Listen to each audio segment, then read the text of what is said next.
Welcome to this channel, where we explore the timeless wisdom of Stoicism and how it applies to our modern lives. Today, we're diving into a topic that affects many of us in different ways: seeking attention. In a world driven by social media likes, followers, and instant gratification, it's easy to fall into the trap of constantly seeking validation from others. But what if I told you that this pursuit might be causing more harm than good? What if I told you that there's a better way, one rooted in the philosophy of Stoicism, that can lead you to a more fulfilling and peaceful life? In this video, we'll explore why you should never fight for someone's attention and what you should do instead. We'll delve into the teachings of Stoic philosophers like Marcus Aurelius, Seneca, and Epictetus, and how their wisdom can help you navigate the complex dynamics of relationships and self-worth. So, if you're ready to stop chasing attention and start embracing your true self, keep watching. Section 1. The illusion of control.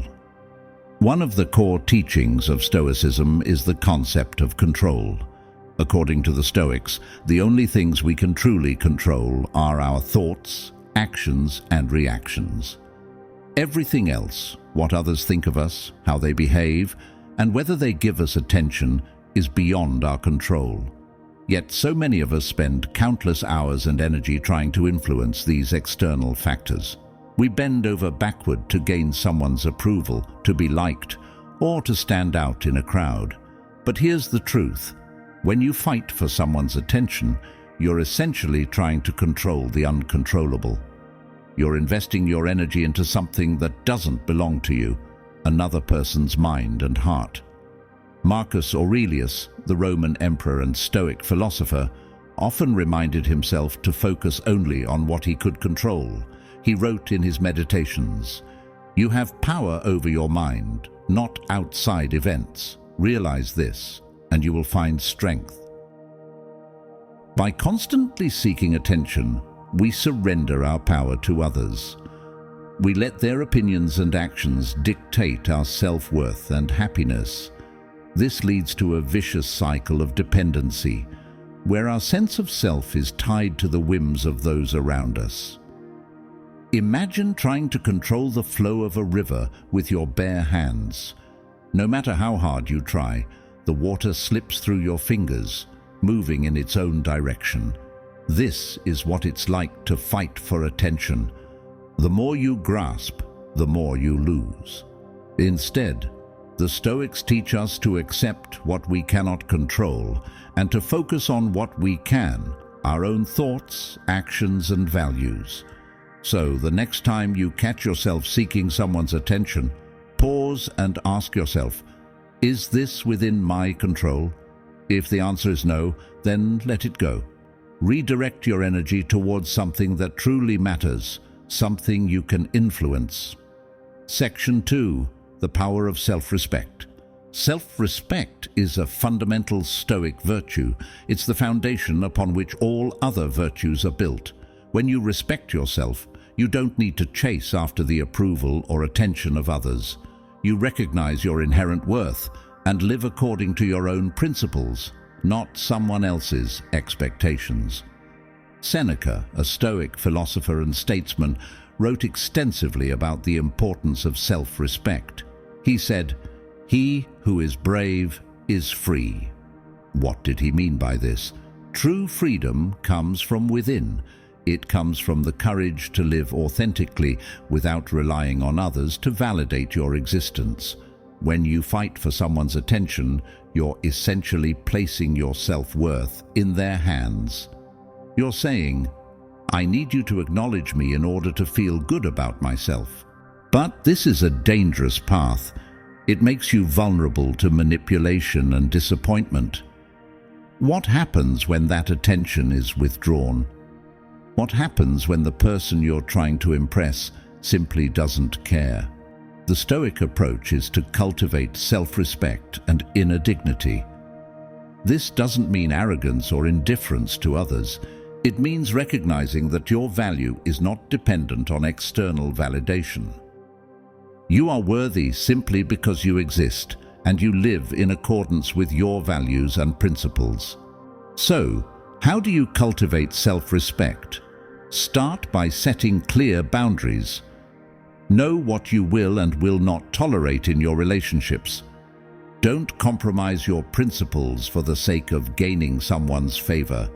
Remember, it's better to be alone and true to yourself than to be surrounded by people who don't appreciate your worth. Next, focus on your personal growth.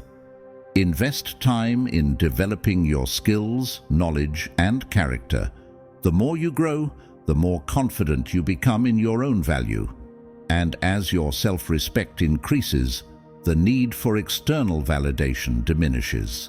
Finally, practice self-compassion. Recognize that you are a work in progress and that it's okay to make mistakes. Treat yourself with the same kindness and understanding that you would offer a close friend. When you respect yourself, you no longer need to fight for attention. You naturally attract it by being authentically you. Section 3. The art of detachment. Another key Stoic principle is detachment. This doesn't mean withdrawing from life or being indifferent to others. Rather, it's about maintaining a healthy distance from things that are beyond your control. Detachment allows you to navigate life's ups and downs without being overwhelmed by them. When it comes to attention, detachment is crucial. If you find yourself constantly craving someone's acknowledgement, it's a sign that you're too attached to their opinion. This attachment can lead to anxiety, frustration, and even resentment. The Stoics believed that true peace comes from letting go of these attachments and focusing on what truly matters, living a virtuous life. Epictetus, a Stoic philosopher, taught that we should view life as a banquet. He said, "Remember that you are an actor in a drama of such a kind as the author chooses. If it be his pleasure, you should enact a poor man, a cripple, a governor, or a private person. See that you act it naturally. For this is your business, to act well the character assigned you." In other words, play your part in life without clinging to the outcome. Accept what comes your way and focus on living with integrity. To practice detachment, start by observing your thoughts and emotions without judgment. When you feel the urge to seek someone's attention, pause and ask yourself, why do I want this? What am I hoping to gain?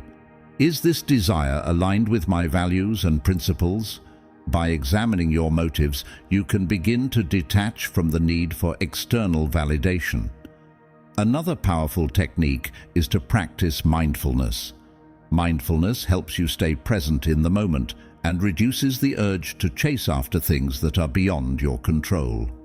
When you're mindful, you're less likely to be swayed by the opinions of others and more focused on what truly matters, living in accordance with your values. Finally, embrace the Stoic concept of amor fati, love of fate. This means accepting whatever happens in life with grace and equanimity. When you embrace your fate, you're no longer attached to the need for attention or approval. You understand that life is a series of events, some of which are beyond your control, and you focus on responding to them with wisdom and virtue. Section 4. Building meaningful relationships. While it's important not to fight for attention, it's equally important to cultivate meaningful relationships. Stoicism teaches us that we are social beings, and our connections with others are vital to our well-being. However, these relationships should be based on mutual respect and understanding, not on a desperate need for validation.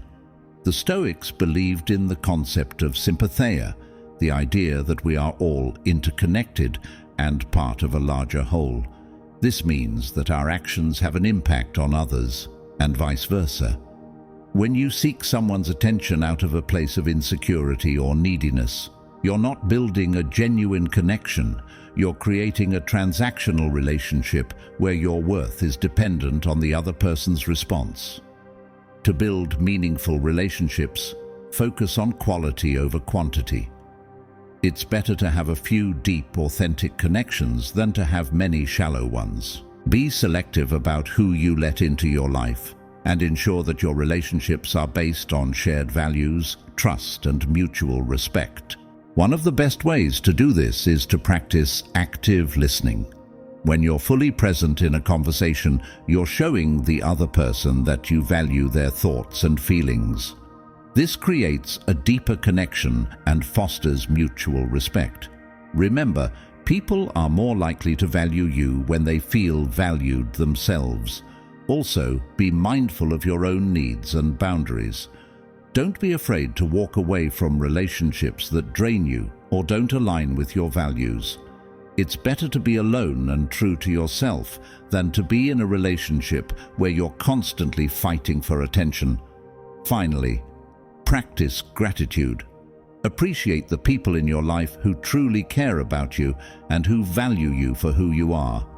Gratitude helps shift your focus from what you lack to what you have, and it strengthens your relationships by fostering a sense of mutual appreciation. Section 5. Embracing solitude. In a world that often glorifies socializing and being constantly connected, solitude can seem like a lonely or even undesirable state. But the Stoics saw solitude as an opportunity for self-reflection, growth, and inner peace. They understood that true strength comes from within, and that solitude is a powerful tool for cultivating that strength. When you stop fighting for attention, you may find yourself spending more time alone. But instead of seeing this as a negative, embrace it as a chance to connect with yourself on a deeper level. Solitude allows you to clear your mind, reflect on your life, and focus on your personal growth. Seneca often wrote about the importance of solitude and how it can lead to a deeper understanding of oneself. He said, "Everywhere means nowhere. When a person spends all their time in foreign travel, they end by having many acquaintances, but no friends." This quote reminds us that constantly seeking external connections can lead to superficial relationships, while solitude allows us to build a deeper relationship with ourselves. To embrace solitude, start by setting aside time each day for self-reflection. This could be through journaling, meditation, or simply sitting quietly with your thoughts. Use this time to check in with yourself. How are you feeling? What are your goals? Are you living in alignment with your values? Solitude also gives you the space to pursue your passions and interests without distraction. Whether it's reading, writing, painting, or exploring nature, use your alone time to do things that bring you joy and fulfillment. This not only enriches your life but also strengthens your sense of self-worth, making you less dependent on external validation. Finally, remember that solitude is not the same as loneliness. Loneliness is a feeling of being disconnected from others, while solitude is a state of being content with your own company. When you embrace solitude, you develop a sense of inner peace and self-reliance that frees you from the need to fight for attention. Section 6. The virtue of patience. Patience is a virtue that is often overlooked in today's fast-paced world, but it is a cornerstone of Stoic philosophy. The Stoics understood that everything in life takes time, whether it's personal growth, relationships, or achieving our goals. When you stop fighting for attention, you also stop rushing the process of life. You learn to be patient with yourself and with others. Epictetus taught that we should accept the natural flow of life, including its challenges and delays. He said, "No great thing is created suddenly, any more than a bunch of grapes or a fig. If you tell me that you desire a fig, I answer you that there must be time. Let it first blossom, then bear fruit, then ripen." This quote is a powerful reminder that everything valuable in life requires time and patience. When it comes to relationships, patience is key. Instead of trying to force someone to give you attention, allow the relationship to develop naturally. Focus on being present and engaged in the moment rather than fixating on the outcome. Trust that if the relationship is meant to be, It will grow and flourish in its own time. Patience also applies to your personal growth. The journey to self-respect, detachment, and inner peace is not an overnight process. It takes time to unlearn old habits and to cultivate new ones. Be patient with yourself as you navigate this journey. Celebrate small victories along the way and understand that setbacks are a natural part of growth. Finally, practice patience in your everyday life. In a world that often values speed and efficiency, slowing down can be a radical act of self-care. Whether it's waiting in line, dealing with a difficult person, or pursuing a long-term goal, approach each situation with patience and grace. This not only reduces stress, but also helps you maintain a stoic perspective, focusing on what you can control and letting go of the rest. Conclusion. In a world that often encourages us to seek attention and validation from others, the Stoic approach offers a refreshing alternative. By focusing on what you can control, cultivating self-respect, practicing detachment, and living with integrity, you free yourself from the need to fight for attention. Instead, you build a life that is fulfilling, meaningful, and true to who you are.